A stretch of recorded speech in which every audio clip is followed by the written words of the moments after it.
আজ আমরা কথা বলবো তোমাদের যাদের নটরডেম কলেজ এবং সেন্ট জোসেফ কলেজের ভর্তি পরীক্ষার সময় একই সময়ে বা কাছাকাছি সময়ে পড়েছিল, যে কারণে তোমাদের মনে হয়েছিল যে তোমাদের একটা পরীক্ষা হয়তো স্কিপ করতে হবে, তোমরা দুটি পরীক্ষায় অংশগ্রহণ করতে পারবে না। এটি নিয়ে সেন্ট জোসেফ কলেজের পক্ষ থেকে একটা নোটিশ দেওয়া হয়েছে, যেখানে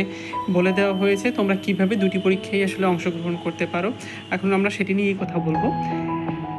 এখানে তারা বলে দিয়েছে যে তোমাদের যাদের এনডিসি এবং সেন্ট জোসেফ দুটি কলেজের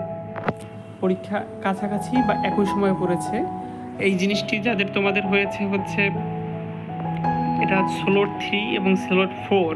অর্থাৎ সায়েন্স বাংলা ভার্সন। যখন তোমরা কিনা 31 মে তারিখে যাদের সায়েন্স বাংলা ভার্সনের দুপুর 2টা থেকে 3টা বা 4টা থেকে 5টা যাদের পরীক্ষাটা পড়েছে, তাদের সেক্ষেত্রে তোমরা এই ধরনের সমস্যাটা আসলে ফেস করতেছো। তো যারা এই ধরনের সমস্যা ফেস করছো, তোমরা আসলে চাইলে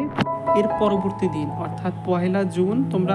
যে কোনো স্লটে এসে, অর্থাৎ তুমি চাইলে যেই স্লটে চিন্তা করলা,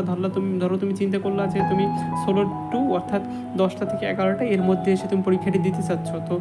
যেই স্লটে তুমি পরীক্ষাটি দিতে চাচ্ছ তার আধা ঘন্টা আগে তোমার সেন্ট জোসেফ ক্যাম্পাসে উপস্থিত হতে হবে। এবং সেখানে উপস্থিত হওয়ার সময় তোমার অবশ্যই